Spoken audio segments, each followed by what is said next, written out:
ಯಾಕಪ್ಪ ಹೀಗೆಲ್ಲ ಮಾಡ್ತಿದ್ಯಾ? ಇದ್ ನಿನ್ ಮನೆ ತಾನೆ? ಅಲ್ಲ, ಇದು ನಿನ್ ಗಂಡನ್ ಮನೆ. ಅದು ಒಬ್ಬ ಪೊಲೀಸ್ ಆಫೀಸರ್ ಮನೆ. ಇಲ್ಲಿ ಕಳ್ಳ ಇರಬಾರ್ದು. ಮುಚ್ಚೋ ಬಾಯಿ.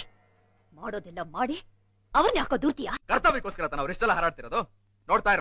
ಒಂದಲ್ಲ ಒಂದಿನ ಅವ್ರ ತಲೆ ತೆಗ್ಸೋಗ್ ಮಾಡ್ತೀನಿ. ಅದ ನಿನ್ನಿಂದ ಖಂಡಿತ ಸಾಧ್ಯ ಇಲ್ಲ. ಯಾವತ್ ನನ್ನ ಮಗ ಅಂತಾನು ಲೆಕ್ಕಿಸ್ದೆ ಅರೆಸ್ಟ್ ಮಾಡಿಸಿದ್ರು ಅವತ್ತ ಅವ್ರು ನನ್ನ ಪಾಲಿಸ್ ಸತ್ತೋದ್ರು. ಏನೋ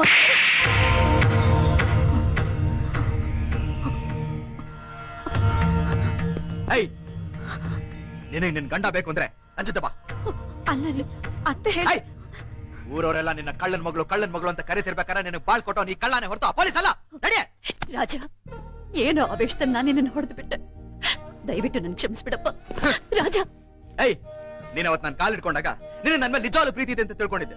ಆದ್ರೆ ಈಗ ಗೊತ್ತಾಗ್ತಾ ಇದೆ ಈ ಕಾಲ್ ಹಿಡ್ಕೊಳ್ಳೋದು ಕಣ್ಣೀರ್ ಸುರಿಸೋದು ಇವೆಲ್ಲ ನನ್ನ ಕಟ್ಟಾಕೋಕೆ ಅಂತ. ರಾಜ, ರಾಜ